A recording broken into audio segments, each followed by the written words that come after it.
Hi, നമ്മൾ അടുത്ത വീഡിയോയിലേക്ക് പോവാണ്. ഇതിൻ്റെ അകത്ത് നമ്മൾ ഡിസ്കസ് ചെയ്യുന്ന എന്തൊക്കെയാണെന്ന് ചോദിച്ചു കഴിഞ്ഞാൽ, ഒരു നേരത്തെ വീഡിയോയ്ക്കകത്ത് ഒരു ക്രൊമാറ്റിക് നമ്പർ എന്താണെന്ന് ഡിസ്കസ് ചെയ്തു. അതേപോലെ പുതിയൊരു ടേമാണ് ബീറ്റ ഓഫ് ജി, അതായത് മാക്സിമം ഇൻഡിപെൻഡൻറ്റ് സെറ്റിൻ്റെ നമ്പറിനെ വിളിക്കുന്ന പേരാണ് ബീറ്റ ഓഫ് ജി എന്ന് പറയുന്നത്. അതായത് ഓക്കെ, അതെന്താ നമുക്ക് പിന്നീട് പറയാം. അപ്പോൾ അത് അങ്ങനെ ഒരു കാര്യം, ബീറ്റ ഓഫ് ജി എന്താണ് എന്നുള്ളത് പറയണം. പിന്നെ കെ ക്രൊമാറ്റിക് നമ്പറുള്ള ഒരു ഗ്രാഫിൻ്റെ പാർട്ടീഷനെ കുറിച്ച് നമ്മൾ ഈ വീഡിയോയ്ക്കകത്ത് ഡിസ്കസ് ചെയ്യുന്നുണ്ട്. പിന്നെ ഒരു തിയറവും പിന്നെ 1-2 പ്രോബ്ലംസും കൂടെ പറഞ്ഞ് നമ്മൾ ഈ വീഡിയോ അവസാനിപ്പിക്കുകയാണ് ചെയ്യുന്നത്. അപ്പോൾ എന്തായാലും നമുക്ക് വീഡിയോയിലേക്ക് പോകാം. അപ്പോൾ ആദ്യം എന്താണ് ഇൻഡിപെൻഡൻറ്റ് സെറ്റ് എന്താണെന്ന് നോക്കാം. എന്താണ് ഇൻഡിപെൻഡൻറ്റ് സെറ്റ് എന്ന് പറഞ്ഞു കഴിഞ്ഞാൽ, ഒരു ഗ്രാഫ് ഞാനിവിടെ വരയ്ക്കാണ്, പിള്ളേരെ നോക്കാം. ഈ ഗ്രാഫിന് ഞാൻ ABC എന്ന് പേര് കൊടുത്തു. ഇൻഡിപെൻഡൻറ്റ് സെറ്റ് എഴുതുക എന്ന് പറഞ്ഞു കഴിഞ്ഞാൽ, ഇൻഡിപെൻഡൻറ്റ് സെറ്റിന് ഞാൻ S എന്ന് പേര് കൊടുക്കുകയാണെങ്കിൽ, ഇതിൻ്റെ അകത്ത് ഈ ഗ്രാഫിലെ വെർട്ടിസസുകൾ എടുത്തെഴുതണം. A, B എഴുതി എന്ന് വിചാരിക്കാം. അപ്പോൾ എഴുതുന്ന സമയത്ത് ഒരു പ്രത്യേകത ഉണ്ടാവണം. അതിൻ്റെ അകത്ത് വരുന്ന വെർട്ടിസസുകൾ ഒന്നും തന്നെ എന്താവാൻ പാടില്ല, അഡ്ജസൻ്റ് ആവാൻ പാടില്ല. അങ്ങനെയാണെങ്കിൽ ഇതിൻ്റെ അകത്ത് ഞാൻ 2 വെർട്ടിസസുകൾ എടുത്ത് എഴുതുകയാണ്, എയും ബിയും. അങ്ങനെ എനിക്ക് എഴുതാൻ പറ്റുമോ? എയും ബിയും എന്താണ്? അഡ്ജസൻ്റ് ആണ്. അങ്ങനെയാണെങ്കിൽ എനിക്ക് എന്ത് മാത്രമേ എഴുതാൻ പറ്റൂ? എ മാത്രമേ എഴുതാൻ പറ്റൂ. അങ്ങനെയാണെങ്കിൽ എനിക്ക് വേറൊരു ഇൻഡിപെൻഡൻറ്റ് സെറ്റ് എഴുതാൻ പറ്റുമോ എന്ന് ചോദിച്ചു കഴിഞ്ഞാൽ എനിക്ക് എന്ത് എഴുതാം? സി എഴുതാം. അല്ലെങ്കിൽ എനിക്ക് വേറൊരു ഇൻഡിപെൻഡൻറ്റ് സെറ്റ് എഴുതാം, ബി എഴുതാം. ഇതൊക്കെ എന്താണ്? ഇൻഡിപെൻഡൻറ്റ് സെറ്റാണ്. അന്ന് പറഞ്ഞു കഴിഞ്ഞാൽ അതിൻ്റെ അർത്ഥം എന്താണ്? ഇതെല്ലാം ഇൻഡിപെൻഡൻറ്റ് സെറ്റ് എന്ന് പറഞ്ഞു കഴിഞ്ഞാൽ അതിൻ്റെ അകത്ത് വരുന്ന ആൾക്കാർ വെർട്ടിസസുകളാണ് ആ ഗ്രാഫിലെ. ആ വെർട്ടിസസുകൾ എങ്ങനെയുള്ള വെർട്ടിസസുകളാണ്? പരസ്പരം അഡ്ജസൻ്റ് ആവാത്ത വെർട്ടിസസുകൾ എഴുതുക എന്നാണ് ഉദ്ദേശിക്കുന്നത്. ഇൻഡിപെൻഡൻറ്റ് സെറ്റ് കൊണ്ട് ഉദ്ദേശിക്കുന്നത്. ഓക്കെ, അപ്പം ഞാൻ ഇവിടുന്ന് ഒരു എണ്ണം കൂടെ എഴുതുകയാണ്, ഡി എന്നും കൂടെ എഴുതുകയാണ്. അങ്ങനെയാണെങ്കിൽ ഇതിൻ്റെ ഇൻഡിപെൻഡൻറ്റ് സെറ്റ് എഴുതാൻ പറഞ്ഞു കഴിഞ്ഞാൽ എയ്ക്കും ബിയും എന്താണ്? അഡ്ജസൻ്റ് ആണ്. അപ്പോൾ ഇതിൻ്റെ അകത്ത് വരത്തില്ല. എയും സിയും അഡ്ജസൻ്റ് ആണ്. അപ്പോൾ ഇതിൻ്റെ അകത്ത് വരത്തില്ല. പക്ഷേ എയും ഡിയും ഇതിൻ്റെ അകത്ത് വരാം. എന്താണ് കാരണം? എന്താണ്? അവരെന്തല്ല? അഡ്ജസൻ്റ് അല്ല. അപ്പോൾ എസിൻ്റെ അകത്ത് എന്ത് വന്നു? എയും ഡിയും വന്നു. അങ്ങനെ നോക്കുകയാണെങ്കിൽ വേറൊരു ഇൻഡിപെൻഡൻറ്റ് സെറ്റ് എഴുതാൻ പറഞ്ഞു കഴിഞ്ഞാൽ സി എഴുതാം. സിക്ക് എയുമായും ബിയുമായും ഡിയുമായിട്ടും കണക്ഷൻ ഉണ്ട്. അപ്പോൾ ഇതിൻ്റെ ഇൻഡിപെൻഡൻറ്റ് സെറ്റ് എന്ന് പറഞ്ഞാൽ എന്ത് മാത്രമേ വരത്തുള്ളൂ? സി മാത്രമേ വരത്തുള്ളൂ. വേറൊരു ഡിപെൻഡൻറ്റ് സെറ്റ് എഴുതാൻ പറഞ്ഞാൽ ബി, ഡി എഴുതാം. അപ്പോൾ ഡി ഇനി വേറെ ഏതെങ്കിലും ഒരു ബി, ഡി എഴുതാം. അപ്പോൾ വേറൊരു ഇൻഡിപെൻഡൻറ്റ് സെറ്റ് എഴുതാൻ പറഞ്ഞു കഴിഞ്ഞാൽ സി ഡി, എ, ബി എഴുതാൻ പറ്റുമോ? ഡി എയുമായിട്ടും അഡ്ജസ്റ്റൻ്റ് അല്ല, ബിയുമായിട്ടും അഡ്ജസ്റ്റൻ്റ് അല്ല. അപ്പോൾ എനിക്കിങ്ങനെ ഡി, എ, ബി ഇതൊരു ഇൻഡിപെൻഡൻറ്റ് സെറ്റ് ആകുമോ? ആവത്തില്ല. കാരണം എന്താണെന്നറിയാമോ പിള്ളേരെ? എയും ബിയും ഇതിൻ്റെ അകത്തുണ്ട്. എയും ബിയും എന്താണ്? അഡ്ജസൻ്റ് ആണ്. അപ്പോൾ എയും ബിയും കൂടെ എഴുതാൻ പറ്റത്തില്ല. അപ്പോൾ ഡി, എ എന്ന് അല്ലെങ്കിൽ ഡി, ബി എന്ന് വരെ മാക്സിമം എഴുതാൻ പറ്റും. അപ്പോൾ ഒരു സെറ്റിനെ, ഒരു ഗ്രാഫിൻ്റെ വെർട്ടെക്സുകളുടെ ഇൻഡിപെൻഡൻറ്റ് സെറ്റ് എന്ന് പറഞ്ഞു കഴിഞ്ഞാൽ അതിൻ്റെ അകത്തുനിന്ന് വെർട്ടെക്സുകൾ പെറുക്കി എഴുതുക. അതിൽ ഒരാൾ പോലും എന്താവാൻ പാടില്ല? അഡ്ജസൻ്റ് ആവാൻ പാടില്ല. അതായത് അങ്ങോട്ടും ഇങ്ങോട്ടും ഒന്നും എന്താവത്തില്ല, അഡ്ജസൻ്റ് ആവാത്ത എലമെൻറ്റുകളുടെ കളക്ഷനാണ് എന്തെന്ന് പറയുന്നത്? Independent set. അപ്പോൾ ഇത് ഇൻഡിപെൻഡൻറ്റ് സെറ്റാണ്, ഇത് ഇൻഡിപെൻഡൻറ്റ് സെറ്റാണ്, ഇൻഡിപെൻഡൻറ്റ് സെറ്റാണ്. അപ്പോൾ ഇൻഡിപെൻഡൻറ്റ് സെറ്റുകളിൽ മാക്സിമം കാർഡിനാലിറ്റി വരുന്ന ഇൻഡിപെൻഡൻറ്റ് സെറ്റാണ് മാക്സിമം ഇൻഡിപെൻഡൻറ്റ് സെറ്റ് എന്ന് പറയുന്നത്. അങ്ങനെ മാക്സിമം ഇൻഡിപെൻഡൻറ്റ് സെറ്റിൻ്റെ ആൾക്കാരുടെ എണ്ണത്തിനെ സൂചിപ്പിക്കുന്ന ടേമാണ് എന്തെന്ന് പറയുന്നത്? Beta of G. അപ്പോൾ ഈ ഗ്രാഫിൻ്റെ മാക്സിമം ഇൻഡിപെൻഡൻറ്റ് സെറ്റ് എടുത്ത് എഴുതി കഴിഞ്ഞാൽ അതിൻ്റെ നമ്പർ എന്ന് പറയുന്നത് എത്രയായിരിക്കും? 2 ആയിരിക്കും. ബീറ്റ ഓഫ് ജി എന്ന് പറയുന്നത് എത്രയായിരിക്കും? 2 ആയിരിക്കും. Number of vertices in a maximum independent set of G is denoted by beta of G and is called vertex independence number. ഇതുപോലെ എഡ്ജ് ഇൻഡിപെൻഡൻസ് നമ്പറും വരും പുറകെ. അപ്പോൾ അത് പോട്ടെ. Vertex independence number beta of G, മാറിപ്പോവരുത്, നന്നായിട്ട് മനസ്സിൽ ഉറപ്പിച്ച് വെക്കുക. Vertex independence number. അപ്പോൾ ഇതിൻ്റെ ഒരു എക്സാമ്പിൾ ഞാനിപ്പോൾ ഓൾറെഡി കാണിച്ചു തന്നു. ഇവിടെ ഒരു എക്സാമ്പിളും കൂടെ നമുക്കൊന്ന് ചെക്ക് ചെയ്യണം. അപ്പോൾ ഇതിൻ്റെ അകത്ത് നമുക്കൊന്ന് എഴുതി നോക്കാം. ഒരു ഇൻഡിപെൻഡൻറ്റ് സെറ്റ് V1 എടുത്തു.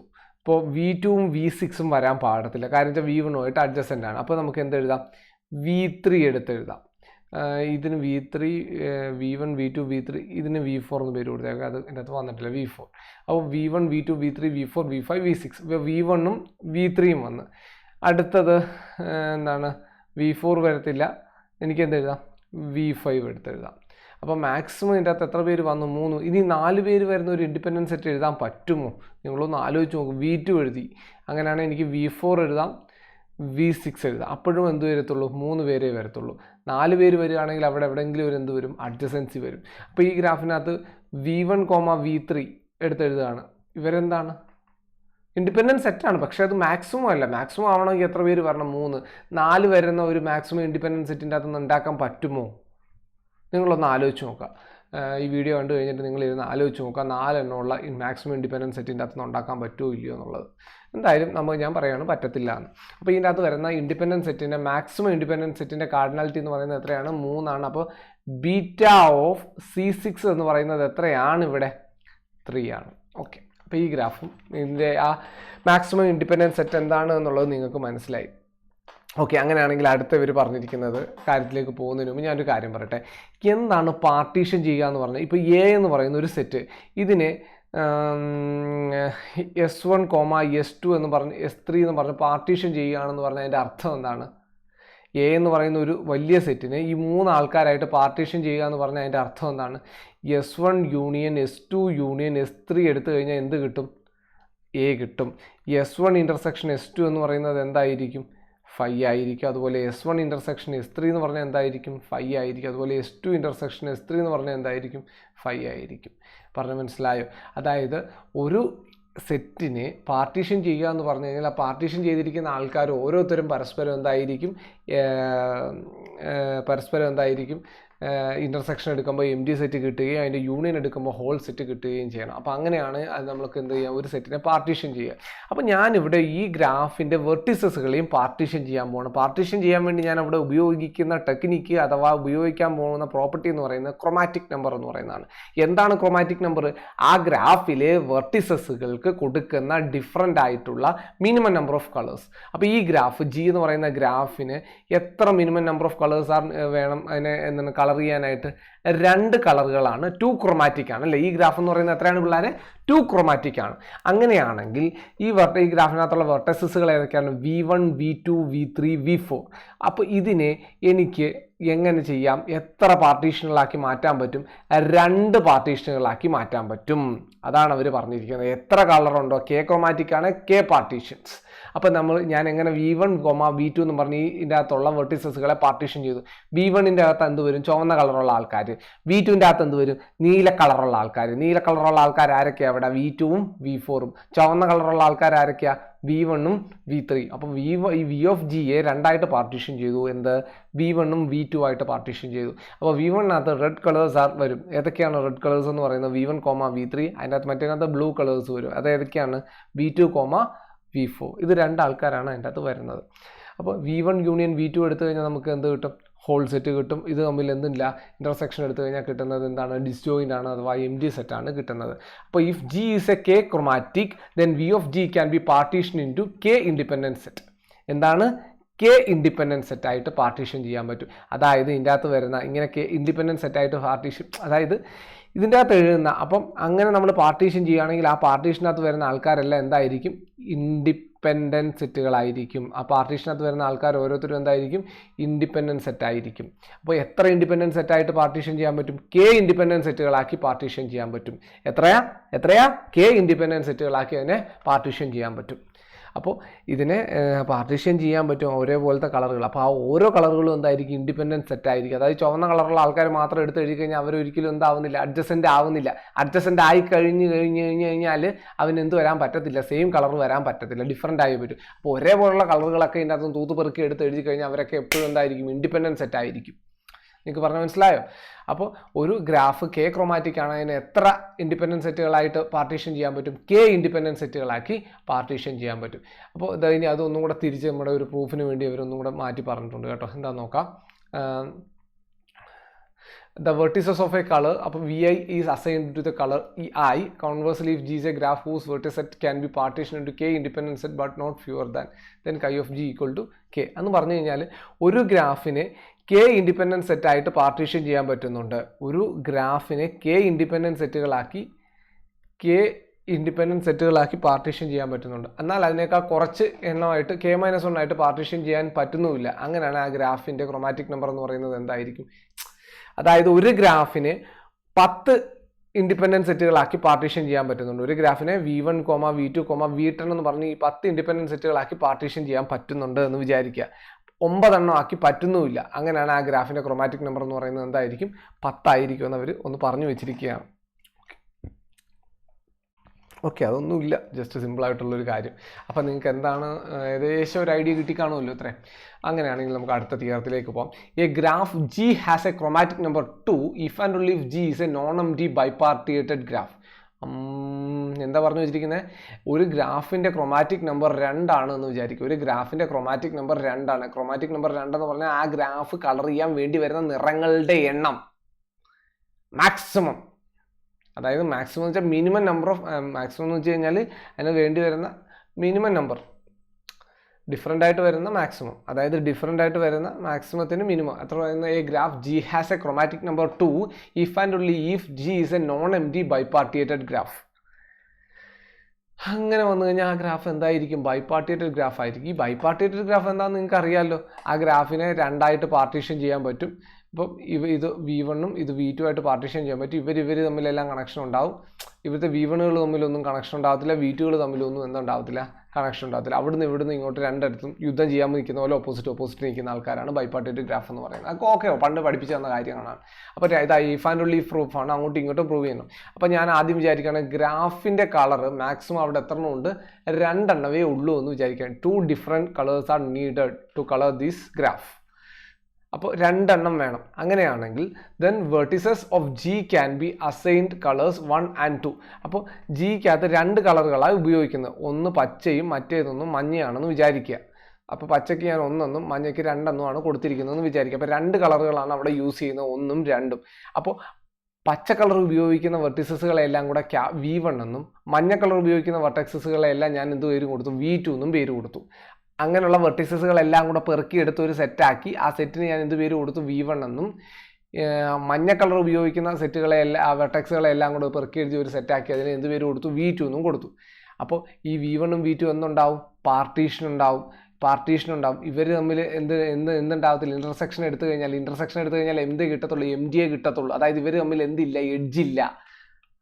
അപ്പോൾ അത് തന്നെയല്ലേ പാർട്ടീഷൻ എന്ന് പറഞ്ഞാൽ, അത് തന്നെയല്ലേ ബൈപാർട്ടിയേറ്റഡ് ഗ്രാഫ് എന്ന് പറഞ്ഞാൽ. ബൈപാർട്ടിയേറ്റഡ് ഗ്രാഫിനെ 2 ആയിട്ട് തിരിക്കാം, V1ഉം V2 ആയിട്ട്. V1ഉം V2 തമ്മിൽ കണക്ഷൻ ഉണ്ട്, പക്ഷേ V1കൾ തമ്മിലും V2കൾ തമ്മിലും ഉണ്ടാവത്തില്ല? കണക്ഷൻ ഉണ്ടാവത്തില്ല. അതായത് അങ്ങനെ ക്രോമാറ്റിക് നമ്പർ 2 ആണെങ്കിൽ ആ ഗ്രാഫിന്, അതായത് ഒരു ഗ്രാഫിന് 2 നിറങ്ങളെ വരുന്നുള്ളൂ. അപ്പോൾ ആ ഗ്രാഫിന് 2 നിറങ്ങളെ വരുന്നുള്ളെങ്കിൽ ഒരേപോലെ വരുന്ന നിറങ്ങളെ V1 എന്നും ഒരേപോലെ വരുന്ന നിറങ്ങളെ V2 എന്നും ഞാൻ എടുത്തു. അങ്ങനെയാണെങ്കിൽ V1ഉം V2ഉം തമ്മിൽ എന്തുണ്ടാക്കും? പാർട്ടീഷൻ ഉണ്ടാക്കുകയും തൽഫലമായിട്ട് അവർ തമ്മിൽ എന്തുണ്ടാവത്തില്ല? V1കൾ തമ്മിൽ ഒന്നിനും കണക്ഷൻ ഇല്ല, V2കൾ തമ്മിൽ ഒന്നും കണക്ഷൻ ഇല്ല. അപ്പോൾ ഇത് സ്വാഭാവികമായിട്ട് അങ്ങനെ കിട്ടുന്ന ആ ഗ്രാഫ് എന്തായിരിക്കും? ബൈപാർട്ടിയേറ്റഡ് ആയിരിക്കും. പ്രൂഫ് അവിടെ പകുതി കഴിഞ്ഞു. ഇനി തിരിച്ചു ചിന്തിക്കുക. ഇനി conversely let G be a bipartited graph. G എന്ന് പറയുന്നത് എന്താണ്? A non empty bipartited graph with partite sets V1 and V2. അപ്പോൾ ബൈപാർട്ടിയേറ്റഡ് ഗ്രാഫാണ്. ബൈപാർട്ടിയേറ്റഡ് ഗ്രാഫ് എന്ന് പറയുമ്പോൾ V1ഉം ഉണ്ട് V2 ഉണ്ട്. അതായത് 2 തങ്കമായിട്ട് അവിടെ നിൽക്കുകയാണ്, 2 തരത്തിൽ അവിടെ നിൽക്കുകയാണ്. ഈ V1ൽ വരുന്നതിനെല്ലാം ഞാൻ പച്ച കളർ കൊടുത്ത്, ഇപ്പുറത്തുള്ളതിനെല്ലാം ഞാൻ എന്ത് കൊടുത്തു? മഞ്ഞ കളർ കൊടുത്ത്. അപ്പം ഇവിടെ എത്ര നിറം കൊണ്ട് ഇതിനെ മൊത്തത്തിൽ ഫില്ല് ചെയ്യാൻ പറ്റി? എനിക്ക് എത്ര നിറം കൊണ്ട് ഫില്ല് ചെയ്യാൻ പറ്റി? 2 നിറം കൊണ്ട് ഇവിടെ ഇതിൻ്റെ പരിപാടിയെല്ലാം തീർക്കാൻ പറ്റി. അപ്പോൾ ഈ ഗ്രാഫിന് വേണ്ടി വരുന്ന മിനിമം കളറിങ് എന്ന് പറയുന്നത് എത്രയാണ്? അപ്പോൾ ഇവിടെ വരുന്നതിന് ഞാൻ എന്ത് ചെയ്തു? പച്ച കളർ കൊടുത്തു. അപ്പോൾ ഇതിനൊന്നും പച്ച കളർ കൊടുക്കുന്നില്ല. ഇവിടെയാണല്ലോ അഡ്ജസൻസി വരുന്നത്, അതിനെല്ലാം ഡിഫറൻറ്റ് കൊടുത്തു. ഇവർ തമ്മിൽ അങ്ങോട്ടും ഇങ്ങോട്ടും കണക്ഷൻ ഇല്ലാത്തതുകൊണ്ടും കുഴപ്പമില്ല. അപ്പോൾ എത്ര കളർ ഇവിടെ വേണം? 2 കളർ മതി. അപ്പോൾ ഒരു ഗ്രാഫ് ബൈപാർട്ടിയേറ്റഡ് ആണെങ്കിൽ അവിടെ എത്ര നിറങ്ങൾ കൊണ്ട് ഫില്ല് ചെയ്യാൻ സാധിക്കും? നിങ്ങൾക്ക് 2 നിറങ്ങൾ കൊണ്ട് minimum number of colouring. So G is 2 chromatic. അപ്പം വേണ്ട മിനിമം നമ്പർ ഓഫ് കളേഴ്സ് എന്ന് പറയുന്നത് അവിടെ എത്രയാണ്? 2 ആണ്. അങ്ങനെ ആ ഒരു തിയറത്തിൻ്റെ പ്രൂഫ് അവിടെ അവസാനിച്ചു. വളരെ ഈസി ആയിട്ടുള്ള സിമ്പിൾ ആയിട്ടുള്ള ഒരു പ്രൂഫാണ്. ഓക്കെ, അപ്പോൾ അത് കഴിഞ്ഞ് അപ്പോൾ ഇനി അടുത്തതെന്ന് പറഞ്ഞു കഴിഞ്ഞാൽ if G is a bipartite if and only if G has no odd cycle. So if a graph G contains an odd cycle, then G is not bipartite. So chromatic number of G greater than or equal to 3. അതായത് ഇത്രയേ ഉള്ളൂ. If G is a bipartite if and only G has no odd cycle. അതായത് ഒരു graph ബൈപാർട്ടേറ്റഡ് ആണെങ്കിൽ ആ ഗ്രാഫിന് എന്തുണ്ടാവത്തില്ല, odd സൈക്കിളുകളൊന്നും ഉണ്ടാവത്തില്ല. ഒരു graph ബൈപാർട്ടേറ്റഡ് ആണെങ്കിൽ എന്തുണ്ടാവത്തില്ല, അതിനെന്തുണ്ടാവത്തില്ല, ഓഡ് സൈക്കിൾ ഉണ്ടാവത്തില്ല. അവർ പറഞ്ഞു വെച്ചിരിക്കുന്ന ഒരു ഗ്രാഫ് ബൈപാർട്ടേറ്റഡ് ആണെങ്കിൽ അതിന് എന്തുണ്ടാവത്തില്ല, ഓഡ് സൈക്കിളുകളൊന്നും ഉണ്ടാവത്തില്ല. ഒരു ഗ്രാഫ് ബൈപാർട്ടേറ്റഡ് ആണെങ്കിൽ അതിന് എന്തുണ്ടാവത്തില്ല, ഓഡ് സൈക്കിൾ ഉണ്ടാവത്തില്ല. ആ പറഞ്ഞ അർത്ഥം എന്താണെന്ന് വെച്ചാൽ നിങ്ങളൊരു ഇത് വരച്ച് നോക്കിയാൽ മതി. ഒരു ബൈപാർട്ടേറ്റഡ് ഗ്രാഫ് എന്ന് പറയുമ്പോൾ ഇങ്ങനെ ഇരിക്കുന്നത്, അതായത് ഇവിടുന്ന് ഇങ്ങോട്ട് വന്നിട്ട് അല്ലെ എന്താണ് 1 2 സൈക്കിൾ എന്ന് പറയുമ്പോൾ ഇങ്ങോട്ട് പോയി കംപ്ലീറ്റ് ആവണം. ഒരിക്കലും ഇങ്ങോട്ട് പോയിട്ട് കംപ്ലീറ്റ് ആയി കഴിഞ്ഞ് കഴിഞ്ഞാൽ ഇവർ തമ്മിൽ കണക്ഷൻ വരും. ഒരിക്കലും എന്തുണ്ടാവത്തില്ല, ഓഡ് സൈക്കിൾ ഉണ്ടാവത്തില്ല. എന്തിന് ഒരു ബൈപാർട്ടേറ്റഡ് ഗ്രാഫ് എടുത്തു കഴിഞ്ഞാൽ അത് ട്രിവിയലായിട്ടുള്ളൊരു കാര്യമാണ്, നിങ്ങൾ നേരത്തെ പഠിക്കുന്നതുമാണ്. അപ്പോൾ അത് വിട്ടേക്കാം. ഇപ്പോൾ അവർ ഉദ്ദേശിച്ച് വെച്ചിരിക്കുന്നത് ഒരു ഗ്രാഫിൻ്റെ അകത്ത് വെറുതെ ഒരു ഗ്രാഫ് എടുക്കണം, ആ ഗ്രാഫിൻ്റെ അകത്ത് ഒരു ഓഡ് സൈക്കിൾ ഉണ്ടെങ്കിൽ, ഒരു ഗ്രാഫ് ഇതല്ല ഗ്രാഫ്, ആ ഗ്രാഫ് ഇങ്ങനെയൊക്കെ പോകുന്ന വലിയ ഗ്രാഫാണെന്ന് വിചാരിച്ചു. ഈ ഗ്രാഫിൻ്റെ അകത്ത് എവിടെയെങ്കിലും ഒരു ഓഡ് സൈക്കിൾ ഉണ്ടെങ്കിൽ ഉറപ്പായിട്ടും പറയാം ഈ ഗ്രാഫ് കളർ ചെയ്യാൻ വേണ്ടി 3-3 കൂടുതലോ നിറങ്ങൾ വേണ്ടി വരുമെന്ന്. കാര്യം എന്ന് വെച്ചാൽ ഇവിടെ പച്ച കൊടുത്തു, ഇവിടെ മഞ്ഞ കൊടുത്തു, പിന്നെ ഇവിടെ പച്ചയും കൊടുക്കാൻ പറ്റത്തില്ല, മഞ്ഞയും കൊടുക്കാൻ പറ്റത്തില്ല. വേറെ ഏതെങ്കിലും ഒരു കറുപ്പോ അല്ലെ ചോപ്പോ അങ്ങനെ എന്തെങ്കിലും ഒരു നിറം കൊടുത്തെങ്കിലേ പറ്റൂ ഇവിടെ ഫുള്ളാക്കാനായിട്ട്. പിന്നെ ബാക്കി ഇവിടെ പച്ച അങ്ങനെ എന്തെങ്കിലുമൊക്കെ ഇട്ട് ഫില്ല് ചെയ്തെടുക്കാം. പക്ഷേ അതിൻ്റെ അകത്ത് ഒരു ഓഡ് സൈക്കിൾ അതിൻ്റെ അകത്ത് വരുവാണെങ്കിൽ മിനിമം എത്ര എണ്ണം ഷുവറാണ്? 3 നമുക്ക് അവിടെ ഫിക്സ് ചെയ്യാൻ പറ്റും. അത് നിങ്ങൾ ഓർത്ത് വെച്ചേക്കണം. നിങ്ങൾക്ക് ഇനി ഏതെങ്കിലുമൊക്കെ പരീക്ഷയ്ക്ക് പടം തന്നിട്ട് ചിലപ്പോൾ അവർ ചോദിക്കും ഇതിൻ്റെ എത്ര നിറങ്ങൾ വേണമെന്നൊക്കെ ചോദിച്ചു കഴിഞ്ഞാൽ നിങ്ങൾ പെട്ടെന്ന് നിങ്ങൾക്ക് ചിന്തിക്കാവുന്ന ഒരു കാര്യം അതിൻ്റെ അകത്ത് ഓഡ് സൈക്കിൾ ഉണ്ടോ ഇല്ലയോ നോക്കുക. ഓഡ് സൈക്കിൾ ഉണ്ടെങ്കിൽ തന്നെ നമുക്ക് പെട്ടെന്ന് ഉറപ്പിക്കാം അതിന് 3-3 കൂടുതലോ നിറങ്ങൾ അവിടെ ആവശ്യമായിട്ട് വരും എന്നുള്ളൊരു കാര്യം. ഓക്കെ, അപ്പോൾ അതാണ് അവർ ജസ്റ്റ് ഈ ഒരു സംഭവം കൊണ്ട് പറഞ്ഞു വെച്ചിരിക്കുന്നത്. അത് വിട്ടേക്കാം. ഇനി ഇതിൻ്റെ അകത്ത് 2 പ്രോബ്ലം അവർ പറഞ്ഞിട്ടുണ്ട്. The problem of the 5 princess എന്ന് പറഞ്ഞു കഴിഞ്ഞാൽ ഒരു രാജാവ്, ആ രാജാവിന് എത്ര മക്കളുണ്ടായി? 5 പിള്ളേരുണ്ടായിരുന്നു. അപ്പോൾ പുള്ളിക്കാരൻ്റെ അന്ത്യസമയങ്ങളിൽ ഇങ്ങനൊരു ഇത് എഴുതി വെച്ചു, എന്താണ്, അയാളുടെ രാജ്യത്തെ should be divided into 5 regions, 5 തുല്യഭാഗങ്ങളാക്കി മാറ്റുക ഫോർ ഹിസ് സൺസ്. അപ്പോൾ എത്ര ആൺമക്കളുണ്ട്? 5 ആൺമക്കളുണ്ട്. അയാളുടെ രാജ്യത്തെ 5 തുല്യഭാഗങ്ങളാക്കുക. In such a way that each region should have a common boundary with the other 4. അതായത് ഇതേ രീതിയിൽ, അതായത് ഒരു രാജാവിന് 5 മക്കൾ, രാജാവിൻ്റെ കാലശേഷം രാജ്യത്തെ എങ്ങനെ ഭാഗിക്കണമെന്നാണ് പറഞ്ഞിരിക്കുന്നത്. ഒരു മകന് ബാക്കിയുള്ള 4 മക്കൾക്ക് കൊടുക്കുന്ന റീജിയനുമായിട്ട് എന്തുണ്ടാവണം? അതിർത്തി ഉണ്ടാവണം. അപ്പോൾ ഈ ചുരുക്കി പറഞ്ഞു കഴിഞ്ഞാൽ ഈ പറഞ്ഞിരിക്കുന്ന സംഭവം, അതായത് ഇതൊരു മകനാണെങ്കിൽ ആ ബാക്കിയുള്ള എത്ര മക്കളാ? 4 മക്കൾ ഇവിടെ ഉണ്ടെങ്കിൽ ആ 4 മക്കളുമായിട്ട് എന്തുണ്ടാവണം? അതിർത്തി ഉണ്ടാവണം. അപ്പോൾ ഇങ്ങനെ വരയ്ക്കാം. മറ്റേ ഈ ഒരു പടം വരച്ച് കഴിഞ്ഞാൽ കിട്ടുന്നത് എന്താണ്? നേരത്തെ ഒരു ഗ്രാഫ് ഞാൻ വരച്ച ഓർമ്മയുണ്ട്, K5 ഇങ്ങനെ ഇതെല്ലാം വരച്ചിട്ട് ഇതിങ്ങനെ നോക്കിയിട്ട് ഇങ്ങനെ സംഭവം അതാണ് ഇവിടെ വരുന്നത്. ഈ ഗ്രാഫ് എന്താണ്? നോൺ പ്ലാനാർ ആണ് പിള്ളേരെ. എന്താണ് ഇത്? നോൺ പ്ലാനാർ ആണ്. അപ്പോൾ how can this be done എന്നാണ് അവർ ചോദിച്ചിരിക്കുന്നത്. ഇത് നടക്കുമോ അല്ലെ ഇത് നടക്കുമോ? അപ്പോൾ ഇതിൻ്റെ ഡ്യുവൽ ഗ്രാഫ് എന്ന് പറയുന്നത് കഴിഞ്ഞാൽ, അതായത് ഇത് ഈ പറഞ്ഞിരിക്കുന്ന കൺസെപ്റ്റ് വെച്ച് വരച്ച് കഴിഞ്ഞാൽ അതിൻ്റെ ഡ്യുവൽ ഗ്രാഫ് എന്ന് പറയുന്നത് എന്താണ്? K5 ആണ്. അതെന്താണ്? നോൺ പ്ലാനാർ ആണ്. അപ്പോൾ ഒരു ഡ്യുവൽ ഗ്രാഫ് എന്ന് പറയുന്നത് അത് അതിൻ്റെ കണക്റ്റഡ് റീജിയൻ എടുത്തു കഴിഞ്ഞാൽ അതെന്തായിരിക്കും? അപ്പോൾ നമുക്ക് ഇവിടുന്ന് ഒരു ചുരുക്കി പറയാവുന്ന ഒരു കാര്യം എന്ന് പറഞ്ഞു കഴിഞ്ഞാൽ അവിടെ K5 ആണ് കിട്ടുന്നത്. അതെന്ന് പറയുന്നത് നോൺ പ്ലാനാർ ആണ്. Contradicting the fact that the dual of every map is connected planar graph. Contradicting the fact that, ശ്രദ്ധിച്ചേക്കണം, contradicting the fact that dual of every map is connected planar graph. അതായത് അങ്ങനെ ഒരു dual നമുക്ക് അവിടെ വരയ്ക്കാൻ സാധിച്ച ആ ഡ്യുവൽ എന്ന് പറയുന്നത് എന്തെങ്കിലും ഒരു പ്ലാനാർ ഗ്രാഫിൻ്റെ ഇതായിരിക്കണം. അപ്പോൾ അങ്ങനെ വരികയാണെങ്കിൽ ഇത് ഒരിക്കലും സംഭവിക്കാൻ പറ്റുന്ന ഒരു കാര്യമേ അല്ല. അതേ രീതിയിൽ ഒരിക്കലും നമുക്ക് എന്ത് ചെയ്യാൻ പറ്റത്തില്ല, രാജ്യത്തെ ഡിവൈഡ് ചെയ്ത് കൊടുക്കാൻ സാധിക്കില്ല. അപ്പോൾ ഇതിനെന്തില്ല? ഒരിക്കലും സൊല്യൂഷൻ ഇല്ല. അപ്പോൾ ഇതാണ് ദ പ്രോബ്ലം ഓഫ് 5 പ്രിൻസസ് എന്ന് പറയുന്നത്. അതുപോലെ തന്നെ വരുന്ന വേറൊരു പ്രോബ്ലമാണ് ദ പ്രോബ്ലം ഓഫ് 5 പാലസസ് എന്ന് പറയുന്നത്. അപ്പോൾ അതും ഇതുപോലെ തന്നെ സെയിം കാര്യമാണ്. അതിനും എന്തില്ല? സൊല്യൂഷൻ ഇല്ല, ബിക്കോസ് ഓഫ് എന്താണ്? പ്ലാനാരിറ്റി. അപ്പോൾ അവിടെ ഡ്യുവലിൻ്റെ കാര്യം പറഞ്ഞുകൊണ്ട് തന്നെ നമുക്ക് അവിടെ പറയാം അതിനും എന്തില്ല? സൊല്യൂഷൻ ഇല്ല എന്ന് പറഞ്ഞു വെക്കാൻ പറ്റും. പിന്നെ ഇവിടെ ഒരു പ്രോബ്ലം കൂടെ പറഞ്ഞിട്ടുണ്ട് പുസ്തകത്തിൽ. ഈ ഒരു പ്രോബ്ലം ഉണ്ട്. പിന്നെ അതിന് ശേഷം ഒരു ടൈം ടേബിൾ സെറ്റ് ചെയ്യുന്നതിൻ്റെ ഒരു പ്രോബ്ലം ഉണ്ട്. അത് ഞാനിവിടെ വീഡിയോയിൽ ഡിസ്കസ് ചെയ്യുന്നില്ല, നിങ്ങൾ തന്നെ വായിച്ച് നോക്കുക. വളരെ ഈസി ആയിട്ടുള്ളൊരു കാര്യമാണ്. നിങ്ങൾ ആ വീഡിയോ കേട്ടതിന് ശേഷം ആരെങ്കിലും ആ പ്രോബ്ലം ഒന്ന് ചെയ്ത് നോക്കിയിട്ട് പറ്റുമെങ്കിൽ ഗ്രൂപ്പിൽ അത് ഒന്ന് മനസ്സിലാവുകയാണെങ്കിൽ എന്തെങ്കിലും ഒരു വോയിസ് ഇടുക, അങ്ങനെ എന്തെങ്കിലുമൊക്കെ ചെയ്യുക. അങ്ങനെയാണ് നല്ലതായിരിക്കും. എന്തായാലും ആ പ്രോബ്ലം എല്ലാവരും സ്വന്തമായിട്ട് വായിച്ച് മനസ്സിലാക്കി എടുക്കുക. ഞാനത് പറയുന്നില്ല എൻ്റെ അകത്ത്. എന്തായാലും ഈ ഒരു പ്രോബ്ലം ജസ്റ്റ് സിംപ്ലി കാണിച്ചു തരാം. Find A chromatic number of the follow. ഈ ഗ്രാഫിന് എത്ര നിറങ്ങൾ വേണം കളർ ചെയ്യാനായിട്ട്? അപ്പോൾ കളർ ചെയ്യാൻ എത്ര നിറങ്ങൾ വേണമെന്ന് ചോദിച്ചു കഴിഞ്ഞാൽ അവരെന്താ ഉദ്ദേശിക്കുന്നത്? അഡ്ജസൻ്റ് ആയിട്ടുള്ളതിനൊക്കെ ഡിഫറെൻ്റ് ആയിട്ടുള്ള കളറുകൾ വേണം, പിന്നെ മിനിമം നമ്പർ ആയിരിക്കണം. എന്തായാലും ഇതിൻ്റെ അകത്ത് എന്തുണ്ട്? ഒരു ട്രയാങ്കിൾ വന്നിട്ടുണ്ട്. അതായത് ഓഡ് സൈക്കിൾ വന്നിട്ടുണ്ട്. അപ്പോൾ മിനിമം എത്ര നിറം വേണമെന്നായി? 3 ആയി. അപ്പോൾ ക്രോമാറ്റിക് നമ്പർ എന്തായാലും > or = 3 ആണ്. ഇനി ഞാൻ ഇതിന് ചുവന്ന നിറം കൊടുത്തു. ഞാൻ ഈ 1 വരുന്നിടത്തെല്ലാം ചുവന്ന നിറം കൊടുത്തു കേട്ടോ പിള്ളേരെ. 2 വരുന്നിടത്തെല്ലാം ഞാൻ എന്ത് കൊടുത്തു? നീല നിറം കൊടുത്തു.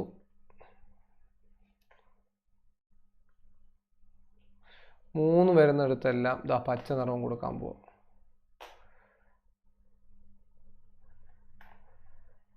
അപ്പോൾ ചുരുക്കി പറഞ്ഞാൽ ഈ 3 നിറങ്ങൾ കൊണ്ട് തന്നെ ഇവരൊന്നും അഡ്ജസൻ്റ് ആയിട്ട് വരാത്ത രീതിയിൽ ഒരൊന്നും, അതായത് ചോപ്പിന് അഡ്ജസൻ്റ് ആയിട്ട് വരുന്ന 1 2 3 4 അവർക്കെല്ലാം ഡിഫറൻ്റ് ആയിട്ടാണ് കൊടുത്തത്. അങ്ങനെ ഞാൻ ഇത് ഏകദേശം എനിക്ക് 3 നിറങ്ങൾ കൊണ്ട് തന്നെ ഇവിടെ എനിക്ക് ഇത് കളർ ചെയ്യാൻ സാധിച്ചു. അപ്പോൾ മാക്സിമം എത്ര കളർ മതി? ക്രോമാറ്റിക് നമ്പർ ഓഫ് G എന്ന് പറയുന്നത് <= 3 ആണ്. അപ്പം ഈ 2 ഇൻഇക്വാളിറ്റി അങ്ങോട്ടും ഇങ്ങോട്ടും ഹോൾഡ് ചെയ്യുന്നുണ്ടെങ്കിൽ ഇതിൻ്റെ ക്രോമാറ്റിക് നമ്പർ എന്ന് പറയുന്നത് എത്രയായിരിക്കും?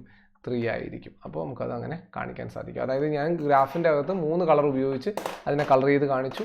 അപ്പോൾ 3 കളർ ഉപയോഗിച്ച് കാണിച്ചു എന്ന് പറഞ്ഞു കഴിഞ്ഞാൽ എൻ്റെ മാക്സിമം എന്ന് പറയുന്നത് എത്രയായിരിക്കും? <= 3 ആണ്.